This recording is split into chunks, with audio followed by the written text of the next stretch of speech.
Hey, hi everybody. Welcome. So today we're going to discuss about imposter syndrome. My name is Geraldine. I'm an executive coach and I'm the co-founder of Go Master Coach. Go Master Coach is a coaching school. We deliver ICF accredited coaching certification program. Are you ready?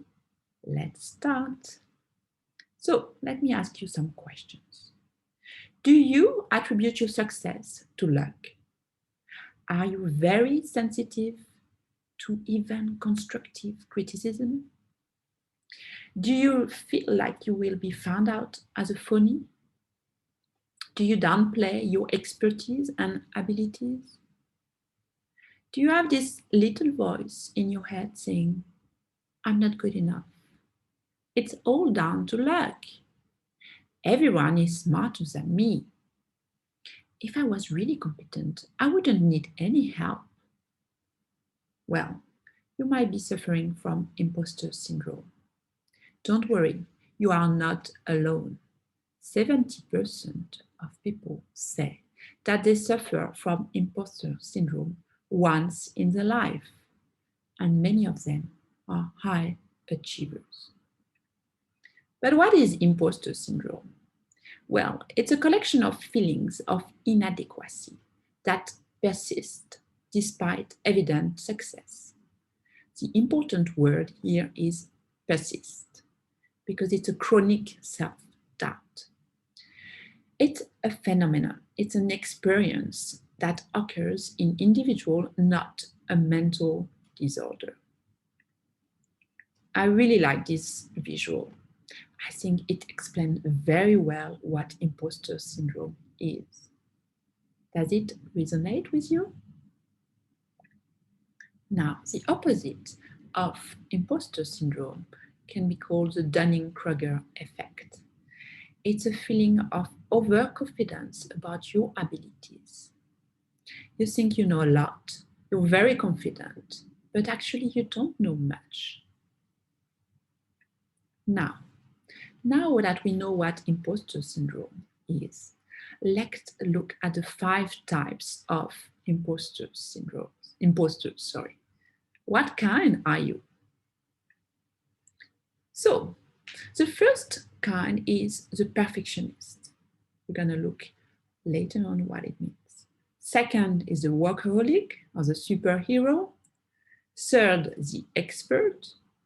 Fourth, the genius. And fifth, the soloist. Let's look at that. Let me ask you some questions. When you make a mistake, do you have trouble letting it go? Do you feel you need to be 120% prepared? 90% is not good enough? Are you always over-prepared for meetings or preparations?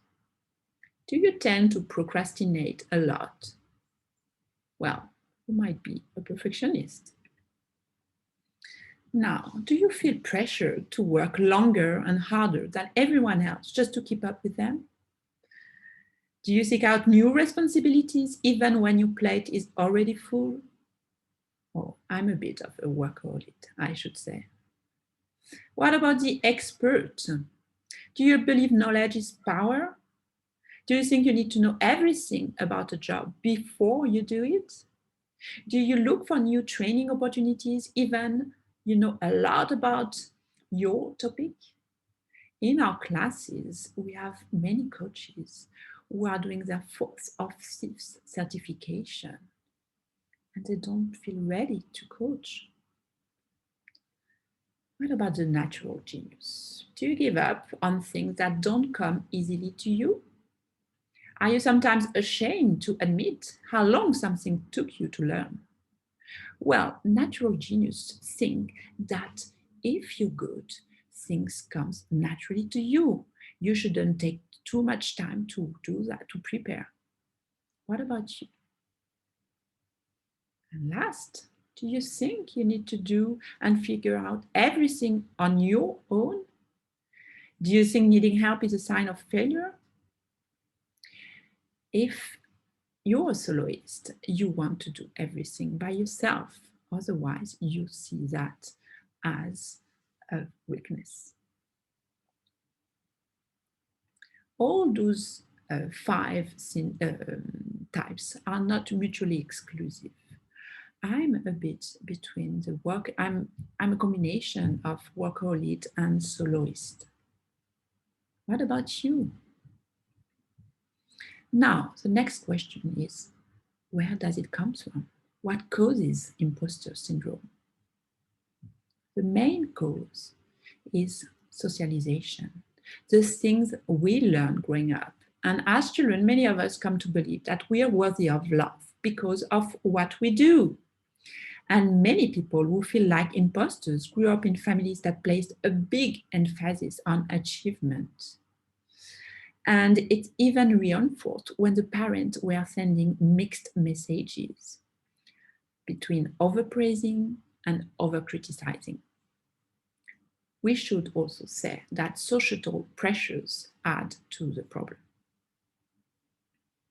Now, do you know when it happens? Do you remember the last time you felt this feeling of imposter? When was that? What was the situation? Do you remember? How did you respond? What did you do?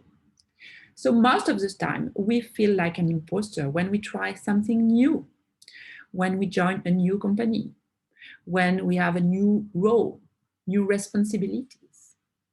This is when it happens. We can also feel this feeling, this imposter syndrome, when we are in minority. I remember when I used to work for a financial broker and I was in a meeting with 9 men and I was the only woman. I was feeling like an imposter. I was not belonging. I was doubting about my abilities and I was not speaking up. Unfortunately, the imposter syndrome can create a negative cycle. When you feel like an imposter, you will work a lot. It will create a lot of stress. You will be anxious and you will work a lot.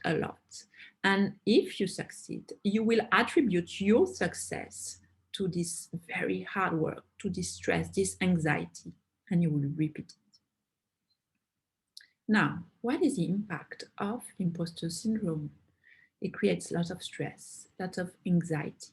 Sometimes people might overindulge. It can decrease effectiveness. You might feel isolated at work, and you also be reluctant. You might be reluctant to try new things, and you might procrastinate. Now, let's look at 8 ways to cope with imposter syndrome. And the first thing is awareness. That's why it's very important to understand what is imposter syndrome, what kind of imposter you are, and where it comes from. So let's look at the 8 other ways. The first one, and the most important one, is to break the silence. Knowing there's a name for these feelings and that you're not alone can be freeing. And I see that with all my clients. When they realize that they're feeling this, they are experiencing imposter syndrome, it's a great relief for them. And when they share about it with me and with their friends, it helps them a lot. So please make sure you discuss about what you feel with your friends, your family, and your colleagues if you feel comfortable. Second one is to recognize those feelings when they emerge.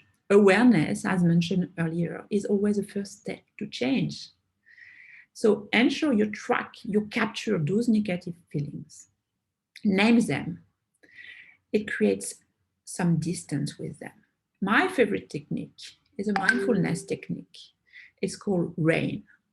You recognize your negative feelings, you put a name on it. Is it stress? Is it anxiety? Is it shame? What is it? R, name it. Recognize it. A is about acknowledging, accepting it, allowing it. Don't fight it. If you fight it, it will amplify. So it's here, it's gonna go. I, investigate. Investigate 2 things. The first thing is a physical sensation related to your feeling. Where is it coming from? From your chest, your belly, your shoulders? And investigate the triggers as well. What triggered this negative feeling? It will help you understand and maybe avoid this next time or better manage it. N is non-identification. You are not your feeling. You shouldn't fuse with your feeling. You are not angry. You are feeling anger, which is very different. And just making sure that you are not your feeling and you create distance with this emotion and will help you tremendously. Believe me, I'm using that all the time. It works. Third is recognize the roots and how to sever them. So let me ask you, what is a belief that makes you feel like an imposter? Is it that you're not good enough? Is it that you have to be perfect to be loved? Is it that you believe you don't have enough abilities? What is it? Try to understand where it's coming from. And once you know where it's coming from, what is the limiting belief creating this syndrome, it will be much easier to overcome it. Now, let me ask you a question.